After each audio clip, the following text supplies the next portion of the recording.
안녕하십니까. 강주보 원장입니다. 지난번 사암침법의 원리가 되는 사상인 장부론의 첫 번째 시간에서 라 도표 체질별 침법 분류를 말씀드렸고, 그 중에서 소민, 소양, 태음, 태양인의 폐전격, 폐와 관련되는 처방을 말씀드렸고, 그리고 심에 관한 말씀을 드렸습니다.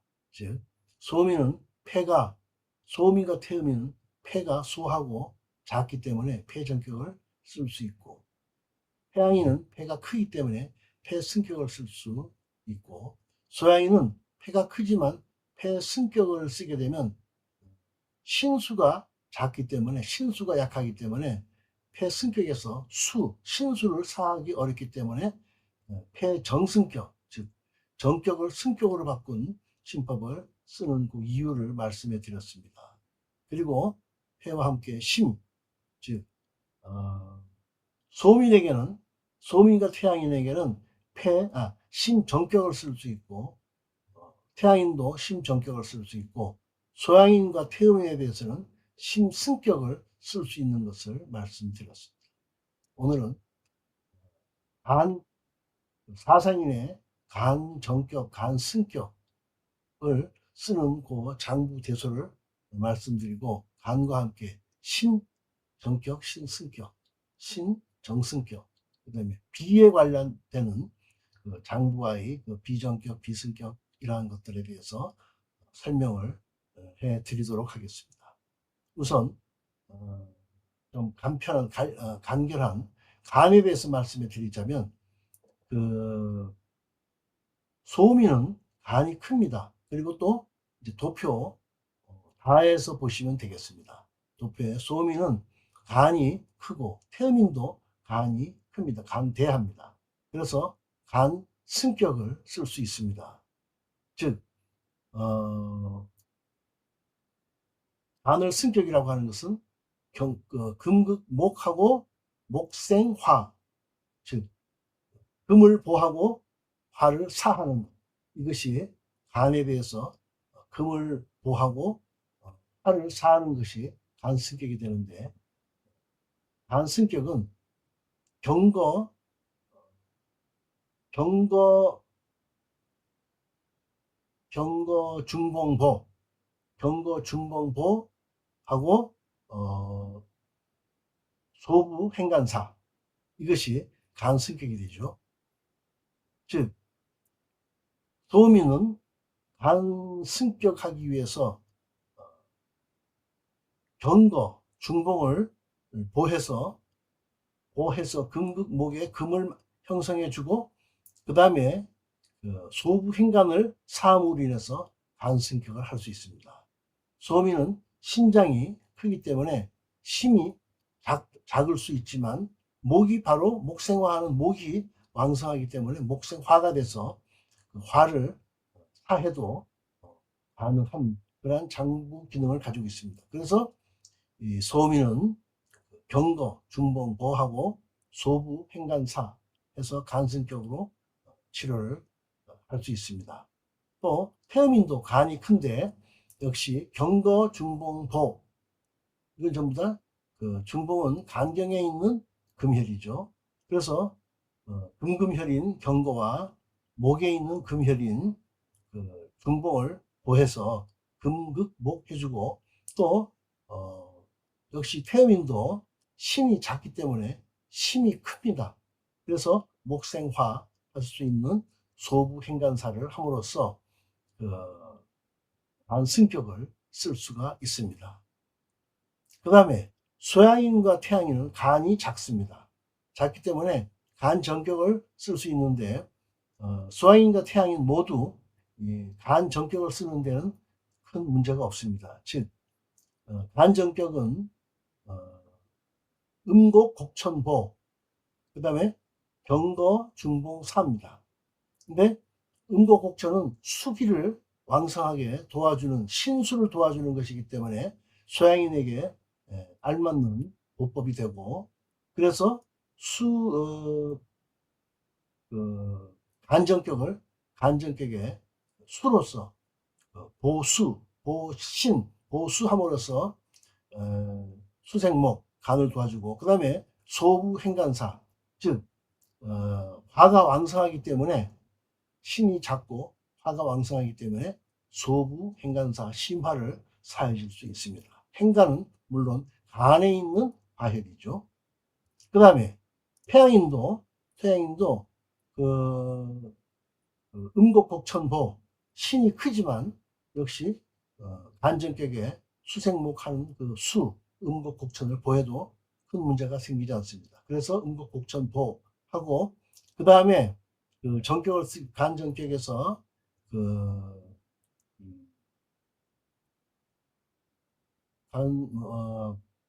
목생화, 즉 간전격이죠. 간전격은 경거중봉보,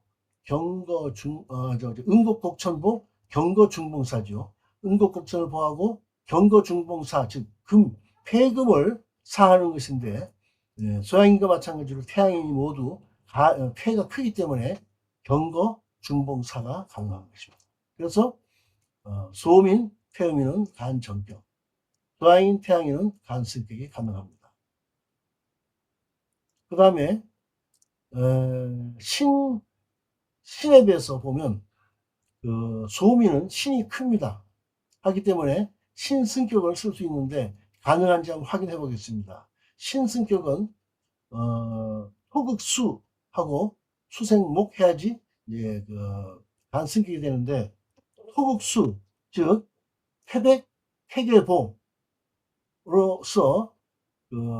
보해주고, 그 다음에 목으로서 목인 대돈 용천사가 되는데, 소음인은 간목이 크기 때문에 대돈 용천사가 가능합니다. 그 다음에 그래서 소음인은 신승격이 가능합니다.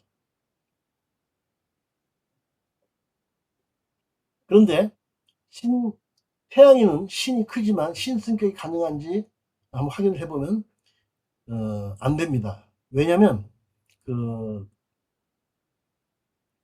태계보는 가능한데 대돈 용천사 하려니까 목기를 사해야 되는데, 목을 사하게 되면 태양인은 간이 작기 때문에 목을 사할 수가 없죠. 이때 신정격을 보살을 바꿔서 만든 신정승격은 원래 신정격이 경거불유보 태백태계사인데, 태백태계를 보하고 경거불유를 사하게 되면 이게 신정승격이 되죠. 그런데 태백태계는 비토를 보하는 것이기 때문에 태양인한테 도움이 되고요. 그 다음에 경거불유 사하려고 그랬더니 태양인이 폐가 크기 때문에 경거불유 사하는 것이 가능합니다. 그래서 태양인은 신승격이나 신정격이 맞지 않고 신정승격을 써야지 신을 사해주는 그러한 기능을 발휘할 수 있습니다. 그 다음에 그래서 소음인, 태양인은 신승격, 신정승격, 소양인, 태음인은 모두 신정격을 쓸 수 있습니다. 또 신승격을 보살을 반대로 한 신승정격, 또 사실은 이제 소양인, 태음인한테 가능합니다. 한번 실제로 해보시면 장부대소와 완전히 일치한 것을 보실 수 있습니다. 그 다음에 비를 살펴보겠습니다. 비는 소음인은 비가 작기 때문에 비정격을 쓸 수 있습니다. 즉 음백대도보, 그 다음에 대돈음백사, 소부대도보는 소부가 심의 화화혈이고, 대도는 비의 화혈이기 때문에 화를 보해주고, 그 다음에 목을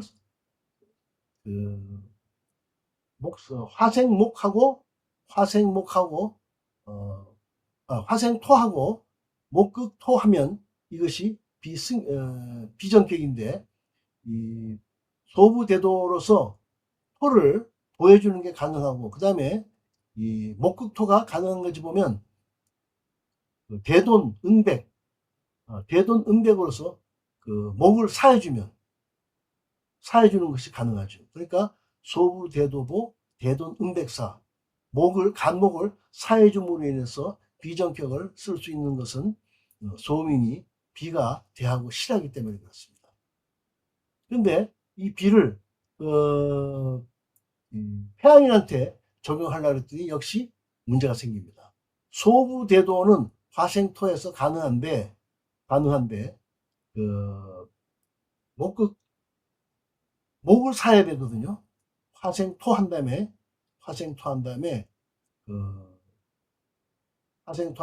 그 목을 사야 되는데, 목을 사려고 그러면 대돈과 은백을 사야 되는데 태양인은 간이 작기 때문에 대돈, 은백을 살 수가 없는 것입니다.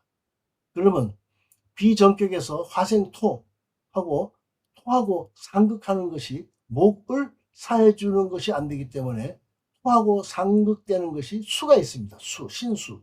그래서 목을 사해주는 대신에 신수를 사해줍니다. 그것이 음곡, 음능천입니다.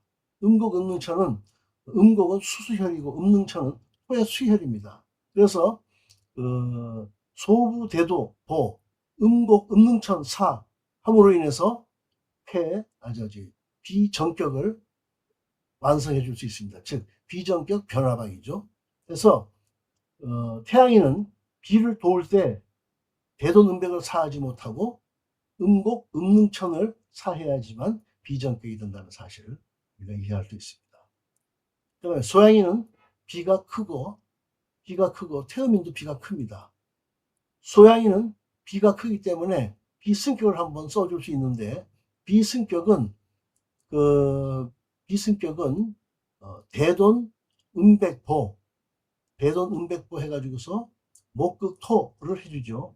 그 다음에 대돈, 은백보 해서 목극토를 해준 다음에 토생금이 되기 때문에 금을 사해야지만 비승격이 되는 것이죠. 폐를 사하기 위해서는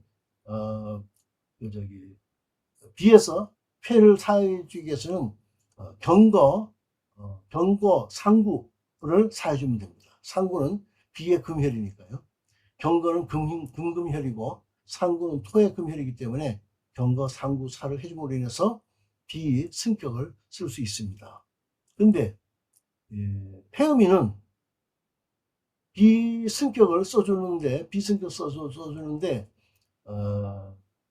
대돈, 은백보를 해줄 수 있죠. 대돈, 은백보를 해주는데 토생금에 대해서 경거, 상구사를 해주려고 그랬더니 태음인은 폐소하기 때문에 폐금을 살 수가 없는 것이에요.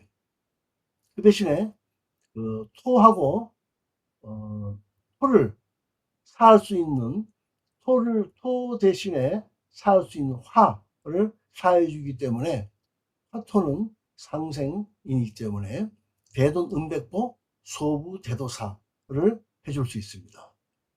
그러니까 대돈, 은백으로서 목극토하고 그다음에 화생토에 화의 소부, 대도를 사함으로 인해서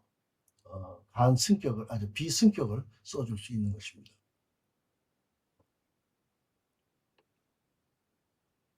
이러한 변화방은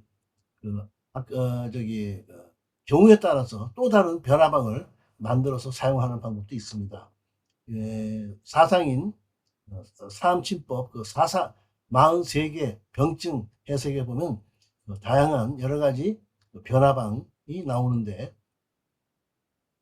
그런 강의에서는 제가 그 변화도 말씀을 드리도록 하겠습니다. 오늘은 이렇게 해서 변화방을 쓸 수 있다 해서 변화방을 만들어서 폐음인에게는 비승격을 변화방으로 써야 되고 태양인도 비전격을 쓰는데 변화방을 써야 되는 것은 그들의 장부 대소가 다른 체질과 좀 틀리기 때문에 그렇게 해준다는 것을 알 수 있습니다. 이러한 사상인 장부 각각 폐, 비, 심, 간, 신의 보법, 전격과 승격을 쓸 때 그 장부 체질별 대소에 따라서 약간의 변화방을 써주는 그런 처방을 써줌으로 인해서 효과를 얻을 수 있습니다. 예를 들어서 소음인한테 비전격이 잘 들었다고 해서 태양인도 좀 비슷하니까 비전격을 써주면 들 것 같은데 이제 안 듣는 거예요. 그래서 그때 비전격 대신에 이 비전격 변화방으로서 음능천을 사해주는 그러한 처방을 쓰게 되면 효과가 탁월하게 나타납니다. 이러한 것을 적용할 수 있습니다. 그럼 또 이제 체질 감별하는 것이 어렵지 않겠느냐? 사실 뭐 쉬운 일은 아닙니다만 사상인으로 사상을 그 체질 감별해서 침을 놓는다는 것이 처음엔 조금 어려울지 모르지만 감별하는 요령이 생기게 되면 그렇게 어렵지 않고 또 침을 놔서 효과가 없으면 침을 좀 바꿔보고 해서 체질을 점점 더 깊이 정확하게 감별함으로 인해서 좋은 성과를 얻을 수 있습니다. 사상인 그 체질별 그 침법을 쓰면서 사상인 체질 감별에 관한 내용은 또 다음에 한번 그 사암침법 하면서 말씀을 드리겠습니다. 오늘 이것은 그 사상인 체질에 관한 지난번에 라도표의 세 가지를 이제 마저 설명해 드리는 내용이고요. 요 다음에 이제 그 43개의 병증, 그 다음에 지산 선생의 그 임상례를 또 해석하는 그러한 것들은 제가 현재 준비 중인 그 홈페이지에서 좀 여러 번으로 나누어서 상세하게 해설을 해 드릴 계획으로 지금 준비 중에 있습니다. 홈페이지가 만들어지고 나서 방문해 주시면 또한 감사하겠습니다. 지난번에 도표 부족한 내용 여기서 설명으로 마치도록 하겠습니다. 감사합니다.